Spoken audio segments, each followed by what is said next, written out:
Hello everyone, maths की series का ये दूसरा वीडियो है। कल के वीडियो में मुझे आप लोगों का पॉजिटिव फीडबैक मिला। आपने उस वीडियो को काफ़ी पसंद किया, थैंक यू वेरी मच। सारे कमेंट्स अच्छे थे, एक भी नेगेटिव कमेंट नहीं था। व्यूज़ से भी मैं डिसअपॉइंटेड बिल्कुल नहीं हूँ। बस ऑनेस्टली आपकी प्रॉब्लम्स को यहाँ इसी तरह सॉल्व करते रहना चाहता हूँ। हाँ, एक शिकायत थी कि थोड़ा फास्ट पढ़ा रहे हैं सर, तो मैं बिल्कुल इस बात का आगे से ध्यान दूँगा कि जो वॉइस पिच है वो फास्ट ना हो। होपफुली आपको डे बाय डे इस चैनल में जुड़े रहकर इसी तरह के अच्छे वीडियोज़ देखने को मिले और देखकर आप उससे काफ़ी कुछ सीखो। चलिए शुरू करते हैं। नंबर सिस्टम का ये दूसरा वीडियो है। पहले वीडियो में हमने बात की थी नंबर्स एंड डिजिट्स में क्या डिफरेंस है। नंबर्स की प्लेस वैल्यूज़ हमने देखी, हमने नंबर्स की जो फेस वैल्यूज़ हैं उनको देखा। प्लेस वैल्यू मतलब स्थानीय मान एंड जो फेस वैल्यू है वो जातीय मान, वो हमने देखा था। ठीक है, उसके बाद हमने नंबर्स का क्लासिफिकेशन देखा था। उसमें real numbers and imaginary numbers यानी कि वास्तविक संख्याएं और काल्पनिक संख्याएं, ये दो तरह के नंबर्स पहले हम डिवाइड करते हैं। उसके बाद वास्तविक संख्याओं को फिर हम देखते हैं आगे प्राकृतिक संख्या यानी कि नेचुरल नंबर, पूर्ण संख्या, होल नंबर, पूर्णांक संख्याएं, इंटीजर्स एंड परिमेय संख्याएं, रेशनल नंबर्स एंड अपरिमेय संख्याएं, इरेशनल नंबर्स। ठीक है, ये आगे का क्लासिफिकेशन है। और इसके बाद नेचुरल नंबर में हमने फिर देखा, डिटेल में गए तो हमें वहाँ पे प्राइम नंबर, कंपोजिट नंबर मिला। और इसके बाद एक ट्विन प्राइम मैंने यहाँ पे लिखा है, लास्ट वीडियो में मैंने ये नहीं बताया था तो मैं आज इसको बता दूंगा। इसके बाद देखिए होल नंबर्स में इवन एंड ऑड, ये मैंने डिस्कस किया था। और इवन नंबर्स में जैसे कि आपको पता है कि जो 2 से डिवाइड हो जाए यानी कि 2, 4, 6 एट्सेट्रा। एंड ऑड नंबर में हमने पढ़ा था जो कि 2 से डिवाइड ना हो, 1, 3, 5, 7 एट्सेट्रा। अब इसमें क्योंकि होल नंबर है तो होल नंबर का मतलब है जो कि 0, 1, 2, 3 इस तरह से चलता है इन्फिनिटी तक, यानी कि 0 से स्टार्ट होता है इन्फिनिटी तक चलता है। अब ये 0 जो है ये आपका कैसा नंबर है, ये इवन नंबर है, मैंने कल आपको बताया था। अब देखिए प्राइम और कंपोजिट की बात कर लेते हैं। प्राइम में अगर हम नेचुरल नंबर्स में शुरुआत करें तो शुरुआत 1 से है। ओके, 1, 2, 3, 4 ये सभी नंबर्स जिनको हम काउंट कर सकते हैं, ये नेचुरल नंबर्स हैं। बेसिकली आपको बस इतना याद रखना है कि जिनको हम काउंट कर सकते हैं। अब देखिए 1 कैसा नंबर है, 2 कैसा नंबर है, 3 कैसा नंबर है। अगर हम फर्स्ट 3 नंबर्स को भी देखते हैं तो हमें डिफरेंट नंबर्स पता लगते हैं। 4 ले लेते हैं, चलिए अभी आपको डिफरेंट यहाँ पे नंबर्स पता लगेंगे। आपको लग रहा है ये सभी नेचुरल नंबर्स हैं, ठीक है, बट नेचुरल में भी ये जो नंबर है ये कैसा है, प्राइम है या नहीं है, ये जो नंबर है ये कैसा है, तो ये हम चेक करते हैं। अब देखिए प्राइम की बात करें तो प्राइम में हमने क्या पढ़ा था, जो कि 2 फैक्टर्स होंगे। 2 फैक्टर्स मतलब 2 गुणनखंड। ओके, तो 2 गुणनखंड किसके होते हैं ये चेक कर लेते हैं हम। अब देखिए अगर हम 2 की बात करें तो 2 के लिए 1 × 2 ये हो सकता है, ठीक है, और ब्रेक हो सकता है क्या, नहीं हो सकता, ठीक है। 3 की बात करें, 3 के लिए 1 × 3 हो सकता है और कोई नंबर नहीं आ सकता, ठीक है। 4 के लिए 1 × 2 × 2 हो सकता है, ठीक है, और कोई नंबर नहीं आ सकता। अब देखिए यहाँ पे डिफरेंस क्या है कि इस जगह पे 2 नंबर्स हैं, यहाँ पे भी 2 नंबर्स हैं, बट यहाँ पे 3 नंबर्स हैं, यानी कि ये जो हो गया ये आपका कंपोजिट नंबर और ये जो नंबर है और ये दोनों ये आपके प्राइम नंबर्स हो गए, ठीक है।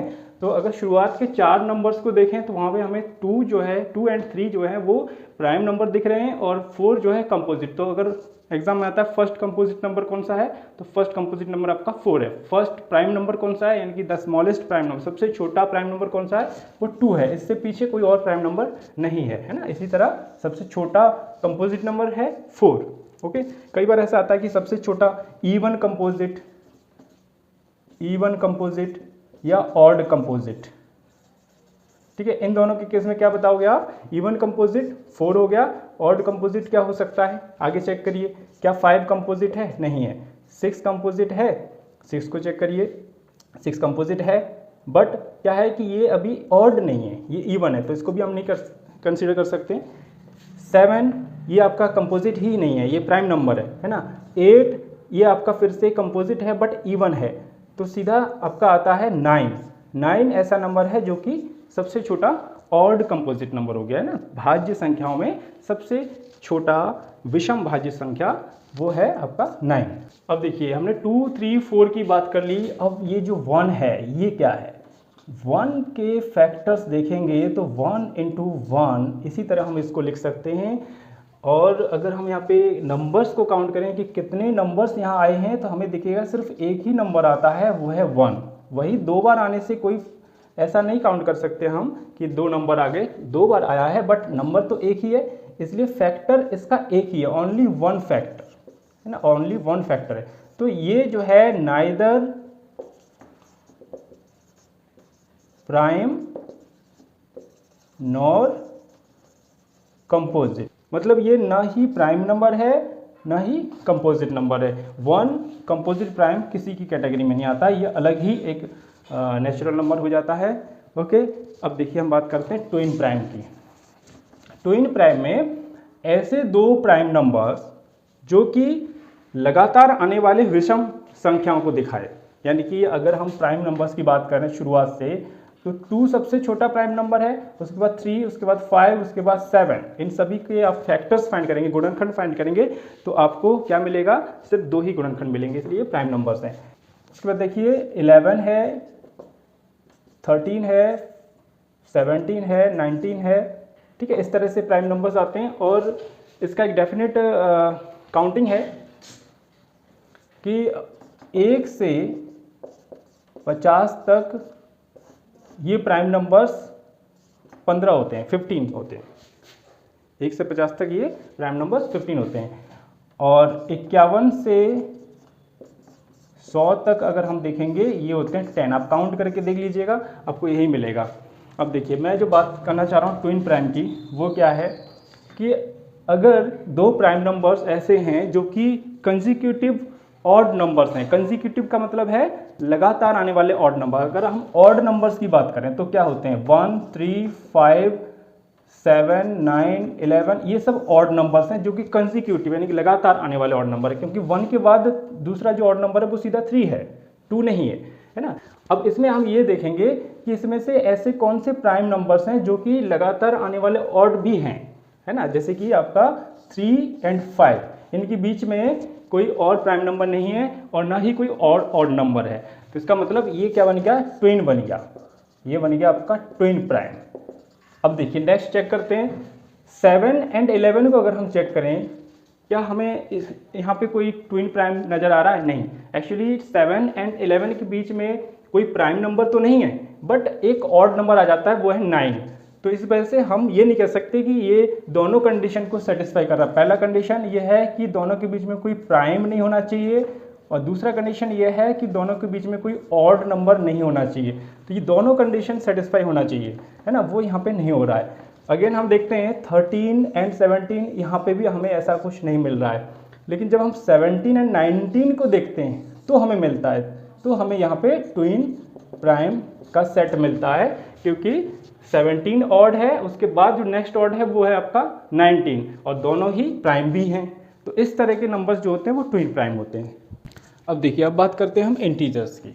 इंटीजर्स को समझने के लिए हमें समझना पड़ेगा नंबर लाइन क्या है, संख्या रेखा क्या है। देखिए एक इस तरह की लाइन जिसमें आपका जो ओरिजिन है वो 0 पर है, रेफरेंस 0 है, और पॉजिटिव नंबर्स जो है वो रिप्रेजेंट किए जाते हैं राइट साइड में, इस तरह से प्लस का साइन लगाना ज़रूरी नहीं है यहाँ पे, और ये पॉजिटिव इनफाइनाइट तक जाता है। अब देखिए माइनस के जो नंबर्स हैं वो रिप्रेजेंट किए जाते हैं लेफ्ट साइड में, और ये माइनस इनफाइनाइट तक जाते हैं। तो ये सभी नंबर्स जो हैं यहाँ पे इंटीजर्स हैं। अब देखिए जो ये -1 2 3 4 प्लस 1 2 3 4 0, इनके अलावा क्या ऑड नंबर्स इस नंबर लाइन पे रिप्रेजेंट नहीं हो सकते हैं? बिल्कुल हो सकते हैं। जैसे कि 1/2 है, एक फ्रैक्शनल नंबर है, 3/4 है, तो ये सब नंबर्स भी आपके नंबर लाइन पे आ सकते हैं। 1/2 मतलब जो कि 1 से कम है, यानी कि वो 0 और 1 के बीच में यहाँ पे रिप्रेजेंट होगा, और 3/4 है, ये भी आपका 1 से कम है, तो ये भी कहीं ना कहीं इसी बीच में आएगा, ठीक है। इसके अलावा जो नेगेटिव वाले नंबर्स हैं जैसे कि -3/4 या माइनस का 5/6, ये नंबर्स भी आपके नेगेटिव साइड में यहाँ 0 और 1 के -1 के बीच में रिप्रेजेंट हो जाएंगे, ठीक है। तो ये सारे के सारे नंबर्स यानी कि फ्रैक्शनल जो कि आपको दिख रहे हैं फ्रैक्शनल में, यानी कि जिनको हम रेशनल नंबर्स कहते हैं, परिमेय संख्या कहते हैं, वो भी एंड जो इंटीजर्स हैं वो भी इस नंबर लाइन पे रिप्रेजेंट हो जाते हैं। और देखिए जो ये इरेशनल नंबर्स हैं ये क्या है, ये एक्चुअली वो हैं जो कि रेशनल नहीं है। यानी कि अब देखो, उससे पहले आपको रेशनल समझना पड़ेगा। रेशनल क्या है? P अपॉन Q में जिस नंबर को लिख सकते हैं, यानी कि कोई भी एक जिसको आपको बेसिकली भिन्न रूप में देखते हैं, फ्रैक्शन कहते हैं, वही रेशनल नंबर है। लेकिन थोड़ा फर्क है भिन्न में और रेशनल नंबर में, ये मैं आपको बताऊंगा आगे।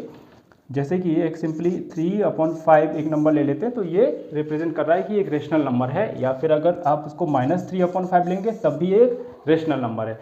इरेशनल जो कि इस तरह नहीं लिखा जा सकता है। जैसे कि एक सिंपल सा आप समझ लीजिए कि जितने भी प्राइम नंबर्स होते हैं उनका स्क्वायर रूट, जैसे कि √2, √3, √5, ये सारे इस तरह के नंबर जो होते हैं वो सब इरेशनल होते हैं। जब आप उसको सॉल्व करते हैं तो आपको उसमें फ्रैक्शनल फॉर्म में कोई वैल्यू नहीं आएगी, भिन्नात्मक रूप से कोई वैल्यू आपको नहीं मिलेगी। इसको आगे और डिटेल में पढ़ेंगे हम। तो उससे पहले इंटीजर्स को देखते हैं। तो आपने देखा कि जो इंटीजर्स हैं वो कैसे नंबर्स हैं? नेगेटिव भी हैं और पॉजिटिव भी हैं, ठीक है। तो ये जो नंबर्स हैं नेगेटिव इंटीजर्स कहलाएंगे, और ये जो नंबर्स हैं ये पॉजिटिव नंबर्स, पॉजिटिव इंटीजर्स कहलाएंगे। अब यहाँ पे जो ज़ीरो है, ये आपके माइंड में अभी आ रहा होगा कि ये ज़ीरो क्या है फिर, है ना। देखिए, ज़ीरो को हम एक तो होल नंबर कह चुके हैं, तो ये होल भी है, और ज़ीरो को हम यहाँ पे इंटीजर में भी ले रहे हैं तो ये इंटीजर भी है। और जब हमने होल नंबर में लिया था उसको हमने इवन कंसिडर किया था, ठीक है ना। और इंटीजर में इसको हम पॉजिटिव या नेगेटिव में से क्या कंसिडर करेंगे? कुछ भी नहीं करेंगे। ये ना पॉजिटिव है ना नेगेटिव है, ये एक अलग ही तरह का इंटीजर है, और इसको इसलिए मैंने तीसरे कैटेगरी में यहाँ पे रखा है, पॉजिटिव, नेगेटिव एंड जीरो। ये अलग ही अपनी कैटेगरी बना रहा है, ठीक है। Zero is neither positive nor negative integer. तो यहाँ जितने भी नंबर्स हैं ये रियल नंबर्स, ये जो नेचुरल है, होल है, इंटीजर्स है, रेशनल है, इरेशनल, ये सभी के सभी नंबर्स आपके नंबर लाइन पे रिप्रेजेंट हो सकते हैं। इस बात को ध्यान रखना है, ये बहुत इंपॉर्टेंट पॉइंट है कि रियल नंबर्स नंबर लाइन पे आ सकते हैं। नंबर लाइन पे जिनको रिप्रेजेंट किया जा सकता है वही रियल नंबर्स हैं, चाहे वो इरेशनल हो फिर भी वो रियल है। अब हम आते हैं रेशनल नंबर्स पे। अब देखिए, दो बातें होती हैं, एक तो रेशनल यानी कि परिमेय, ठीक है, और एक है जो कि फ्रैक्शनल, जो कि फ्रैक्शन है, यानी कि जिसको हम भिन्न कहते हैं। ये दोनों में फ़र्क क्या है? आप अगर एक फ्रैक्शन का एग्जांपल देंगे तब भी आप ये कहेंगे 1/2, और इसी बात को हम यहाँ पे भी कह सकते हैं 1/2 is also a rational number. तो फिर इन दोनों में फ़र्क क्या है ना, ये समझना पड़ेगा। देखिए, सबसे पहले हम भिन्न को समझते हैं, फ्रैक्शन को समझते हैं। फ्रैक्शन क्या होता है एक्चुअली? किसी भी एक होल पार्ट का, जैसे कि ये होल पार्ट है, इसको अगर जब हम इक्वली कुछ पार्ट्स में डिवाइड करते हैं, इक्वल पार्ट्स, सभी पार्ट्स इक्वल होने चाहिए। जैसे कि अगर बिल्कुल आधा आधा कर दिया, हाफ हाफ, है ना, फिर हमने हाफ का भी फिर हाफ हाफ कर दिया, तो हमने कितने पार्ट्स कट किए? 4 पार्ट्स कट कर लिए। तो अगर इसमें से मैंने एक पार्ट यहाँ से निकाल लिया इसको, ठीक है, एक पार्ट हमने यहाँ से निकाल लिया, तो इससे क्या होगा? हम ये कह सकते हैं कि अब यहाँ 1, 2, 3 पार्ट्स बचे हुए हैं, और जो निकाला है वो क्या है? वो एक 1 पार्ट है ना। यहाँ पे टोटल ये 3 पार्ट्स हैं ये मिला करके, और यहाँ पे कितना है? ये 1 पार्ट है। अब इसको रिप्रेजेंट कैसे किया जाएगा? टोटल पार्ट्स कितने थे? 4 थे, तो ये जो पार्ट है इसके लिए एक नंबर बनेगा 1/4, और टोटल पार्ट्स 4 थे, इस वजह से अब ये 3 जो पार्ट्स बचे हुए पार्ट्स हैं, है ना, उनके लिए जो नंबर बनेगा वो बनेगा 3/4, 3/4, 1/4। अब इंटरेस्टिंग बात यह है कि जब हम 1/4 एंड 3/4 को ऐड करते हैं तो आप देखेंगे आंसर जो आएगा वो 1 आएगा। कैसे आएगा? 4 का एलसीएम हो गया 4, अब यहाँ पे आ जाएगा 1 + 3, अब ये हो गया 4/4, ये कट जाएगा, 1 आंसर आएगा। यानी कि 1 रिप्रेजेंट कर रहा है कि ये जो 1 पार्ट था, होल पार्ट, ये होल को रिप्रेजेंट कर रहा है। इस होल के हमने 4 इक्वल पार्ट्स किए थे, तो वो अलग अलग करके ये फ्रैक्शन को रिप्रेजेंट कर रहे हैं। अगर सिलेक्टेड पार्ट की बात करें वो 1/4 है, जो रिमेनिंग पार्ट्स हैं वो है आपका 3/4। इस तरह होता है आपका फ्रैक्शन। अब रेशनल नंबर क्या है? अब देखिए, रेशनल नंबर की जो डेफिनेशन है वो ये है कि जितने भी इंटीजर्स होते हैं उनका जो पार्ट होता है वो रेशनल नंबर होता है। पार्ट का मतलब, जैसे कि हमने देखा कि एक होल नंबर था 1, उसका पार्ट हुआ 1/2, एक पार्ट हो गया। जब हम उस 1 को दो इक्वल पार्ट्स में डिवाइड किया हमने तो हमें मिला 1/2। जब हम उसी 1 के 3 इक्वल पार्ट्स करते हैं तो 1/3 मिलता है। हर एक पार्ट जो है वो 1/3 होगा। कैसे कि जैसे ये पार्ट था, हम ऐसे ना करके हम अगर इसको इस तरह करते तो यहाँ पे आपको 1 2 3 पार्ट्स मिल रहे हैं। तो इस तरह आपको 3 इक्वल पार्ट्स मिलते हैं तो 1/3 हर एक पार्ट जो होगा वो 1/3 होगा। और अगर हम उसी के 4 पार्ट्स करते हैं तो हर एक पार्ट 1/4 होगा, जैसे कि ये। ठीक है, तो जो फ्रैक्शंस होते हैं वो एक्चुअली होल नंबर्स के पार्ट्स होते हैं, बट यहाँ जो रेशनल नंबर्स हैं वो एक्चुअली इंटीजर नंबर्स के पार्ट्स होंगे। जैसे कि अगर हम 3 को लें तो 3 के कुछ पार्ट्स होंगे। सपोज मैं 3 को 4 पार्ट्स में डिवाइड कर रहा हूँ तो 3/4 हो जाएगा। अब मैं 4 को लेता हूँ, इसको सपोज मैं 7 पार्ट्स में डिवाइड कर देता हूँ तो 4/7 हो जाएगा। ऐसे ही मैं अगर -2 को लेता हूँ, उसको भी मैं अगर 5 पार्ट्स में सपोज डिवाइड करता हूं तो -2/5 हो जाएगा। तो इस तरह ये जितने भी नंबर्स होंगे ये सभी के सभी आपके रेशनल नंबर्स होंगे। ओके, तो ये आई होप क्लियर है कि फ्रैक्शन क्या है। फ्रैक्शन लिमिटेड है, वो सिर्फ होल नंबर्स के पार्ट्स होंगे और वो सिर्फ पॉजिटिव होंगे। बट जो रेशनल नंबर्स हैं वो नेगेटिव भी होंगे, पॉजिटिव भी होंगे, है ना। और जो जीरो है, जीरो को भी अगर हम 0/1 लिख दें तो ये एक रेशनल नंबर होगा। और 0/1 की वैल्यू आ सकती है, 0/1 इज 0, क्योंकि 0 में आप 1 का डिवाइड कर रहे हो, दैट इज 0। बट अब जब ये बात आ गई तो मैं एक बात और कह देता हूँ, कहीं अगर आपका 1/0 आता है, सोल्यूशन आप कर रहे हो, आंसर 1/0 आता है, उसका मतलब वो हो जाता है आपका इन्फिनिटी। ठीक है, इस बात का ध्यान रखना। 0 का डिवीजन 1 में नहीं जा पाएगा, लेकिन 0 में 1 का डिवीजन हो जाएगा और 0 आएगा। ठीक है, अब देखिए अपरिमेय संख्याओं को समझने के लिए एक हम छोटा सा डिवीजन प्रोसेस करते हैं। जैसे कि अगर मैं 2 में 3 का डिवीजन करता हूँ, ओके, 2 में 3 का डिवीजन कर रहा हूँ, यानी कि ये एक फ्रैक्शन है, जैसे कि 2/3। इस तरह एक भिन्नात्मक रूप में इसको हम लिख सकते हैं, एक भिन्न है। तो इससे क्या पता चलता है कि जो 2 है इसमें 3 का डिवीजन हो रहा है। तो वही मैं यहाँ पे कैसे करूँगा, यहाँ पे 2 छोटा है तो पहले मुझे एक डेसिमल पॉइंट लेना पड़ेगा और यहाँ पे 0 लगाना पड़ेगा। 3 6 18, ओके, फिर 2 आया बैलेंस, डेसिमल पॉइंट लग चुका है तो आप यहाँ पे 0 ला सकते हैं। ठीक है, और इससे पहले 0 यहाँ पे लगा दो, डेसिमल पॉइंट से पहले 0 लगाना जरूरी होता है। ओके, 3 6 जा फिर 18, इस तरह फिर 2 आया, फिर से 0 लगाओ, फिर से 3 6 जा 18। अब ये प्रोसेस जो है एंड नहीं होगा, ये एंडलेस प्रोसेस हो गया ना। क्यों? क्योंकि यहाँ पे बार बार जो रिमाइंडर है वो आ रहा है और बार बार हम डेसिमल पॉइंट लगा रहे हैं और 0 लगा रहे हैं और उसके बाद फिर से डिवाइड कर रहे हैं। तो यहाँ पे यहाँ कोई एंड नहीं आ रहा है, ये चलता जा रहा है। ठीक है ना, इसको नोट करना। अब देखिए नेक्स्ट एक एग्जांपल दिखाता हूँ, 2/11। इसमें भी वही काम करते हैं, 2 में 11 का डिवीज़न करते हैं। डेसिमल पॉइंट लगाया क्योंकि 2 छोटा है तो यहाँ पे 0 आया, 11 1 जा 11, 9, डेसिमल पॉइंट लगा हुआ है, ऑटोमेटिकली एक 0 आएगा, 11 8 जा 88। तो ये प्रोसेस आपका एंडलेस हो गया। पिछली बार की तरह इस एग्जांपल में भी आपको दिख रहा है कि लास्ट में रिमाइंडर आ रहा है और बार बार हम 0 लगाते जा रहे हैं और करते जा रहे हैं। क्वोशिएंट जो है, जो आपका ये भागफल है, वो एक डेफिनेट नहीं हो पा रहा है। यहाँ पे बार बार आगे नंबर्स आते जा रहे हैं, एंड नहीं हो पा रहा है। इस तरह के जो भागफल होते हैं, यानी कि जो क्वोशिएंट होते हैं, वो नॉन टर्मिनेटिंग कहलाते हैं, इनको कहते हैं नॉन टर्मिनेटिंग। तो इस तरह के जो एग्जाम्पल्स है, जैसे देखिए मैंने 2 एग्जाम्पल्स आपको दिए हैं। एक तो 2/3 जिसका आंसर 0.666 ये आ रहा था, और एक 2/11 जिसका आ रहा था 0.181818 इस तरह से। ठीक है, तो इस तरह के नंबर्स क्या होते हैं, ये अपरिमेय नहीं होते हैं, ये होते तो परिमेय ही हैं, ये परिमेय ही नंबर होते हैं। ठीक है ना, मैं इसलिए पहले ये समझा रहा हूँ कि कहीं कन्फ्यूजन ना हो कि ये अपरिमेय होते हैं, ये परिमेय होते हैं। अब जैसे टर्मिनेटिंग वाले जो नंबर होते हैं, यानी कि जैसे कि आपने एक एग्जांपल लिया 1/4, इसमें जब हम डिवीज़न करते हैं 1 में 4 का, तो क्या होता है, पहले एक डेसिमल पॉइंट आया। ठीक है, अब ये छोटा है, 0 लगाया, 4 2 सा 8 2, अब देखिए अब 0 लगाया, 4 5 सा 20, ये एंड हो गया।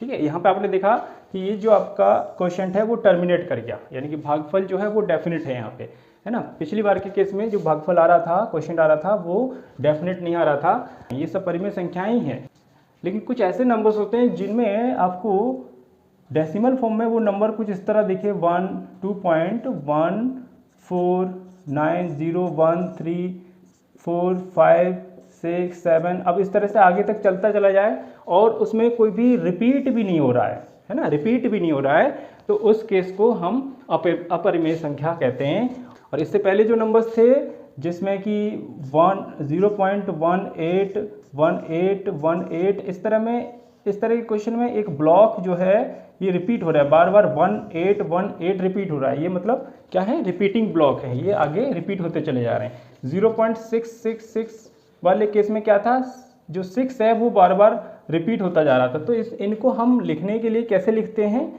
इनको हम 0.6 पे बार लगा देते हैं, किस तरह लिखा करते हैं, और इनको 0.18 रिपीट हो रहा है तो इसके ऊपर बार लगेगा इस जगह पे, ठीक है ना, जो रिपीट हो रहा है वो पूरा जो ब्लॉक है उसके ऊपर बार लगता है। तो ये सारे नंबर्स आपके परिमेय में ही आते हैं, यानी कि ये रेशनल ही हैं, ये रेशनल ही हैं, बट इरेशनल कौन से हैं, ये वाले हैं, इरेशनल ये वाले हैं। तो इरेशनल नंबर का कोई एग्जांपल हम ऐसा नहीं दे सकते जैसे कि हमने रेशनल नंबर में दिया 2/3 1/3, इस तरह नहीं हो सकता, वो P/Q के फॉर्म में, यानी कि अगर हम इस फॉर्म को इस तरह से जनरल फॉर्म देखें P/Q, इस फॉर्म में इरेशनल नंबर यानी अपरिमेय नंबर नहीं लिखा जा सकता, ठीक है। तो इस तरह के जो नंबर्स आपको मिलेंगे वही जो डेसिमल नंबर में आपको मिला था, जैसे कि मैंने अभी एग्जाम्पल बताया था 1.4501239 इस तरह से चलता चला जाए, और यहाँ पे कोई भी एक भी नंबर ऐसा नहीं आपको लगे कि जो रिपीटिंग ब्लॉक बना रहा है। ब्लॉक का मतलब ऐसा नहीं कि जैसे कि यहाँ पे रिपीट हो रहा है 1 और यहाँ पे आ जाए, ऐसा नहीं, पूरा एक सेट, जैसे कि 1 2 है यहाँ पे 1 9 है, बट अगर ये कुछ ऐसा होता 1.45012 तो ये वाला जो नंबर हो जाता वो आपका परिमेय यानी कि रेशनल हो जाता, बट ये जो नंबर है ये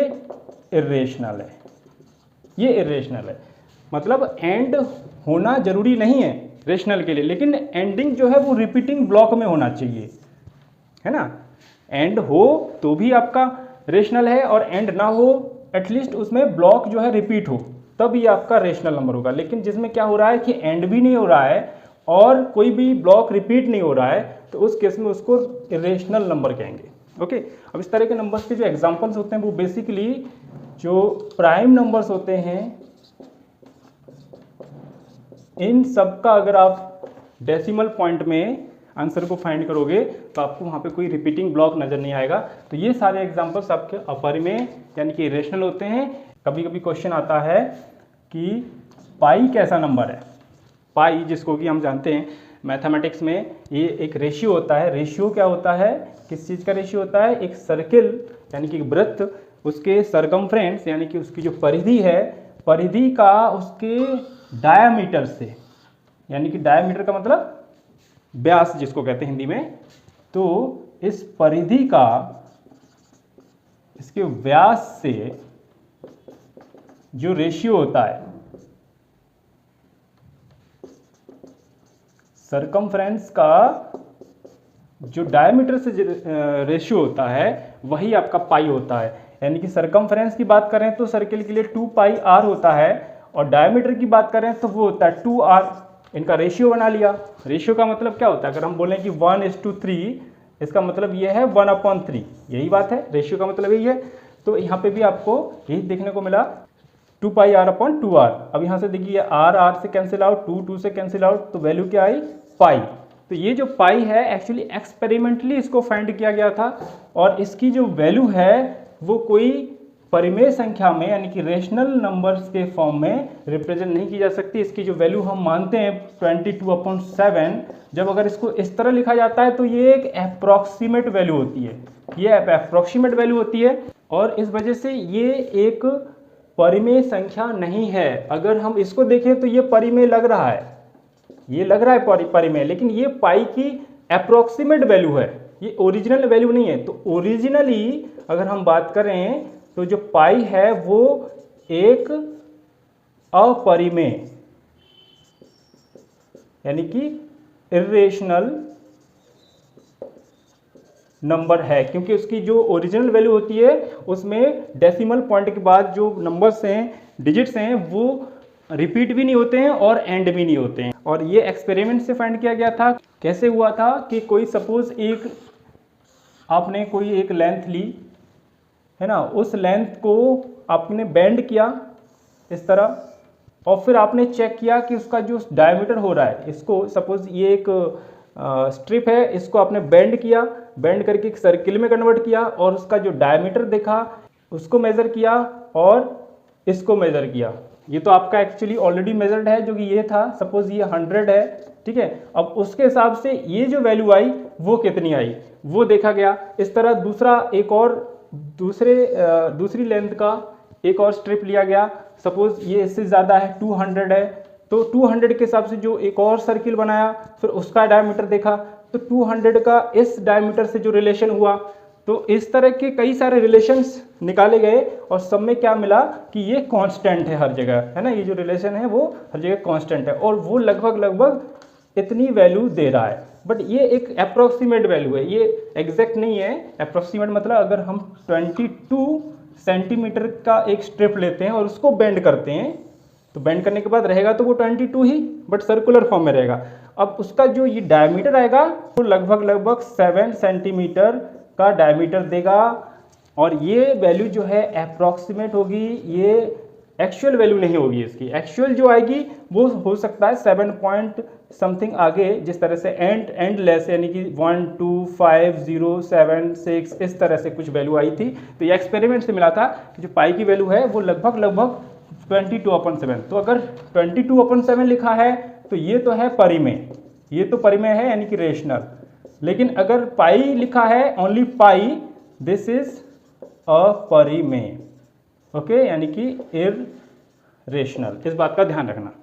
ओके, तो आज के लिए इतना ही है और कल के वीडियो में मैं नंबर सिस्टम के बेस पे जो कॉम्पिटिटिव क्वेश्चंस हैं वो लेकर के आऊँगा और वो सेशन बहुत इंटरेस्टिंग होने वाला है। जब आपको कुछ क्वेश्चंस दिखेंगे तो आपकी जो सारी थ्योरी है जो आपने अभी पढ़ी है वो सारी आप धीरे धीरे समझ पाओगे और अच्छे से कनेक्ट कर पाओगे। ओके, तो थैंक यू वेरी मच।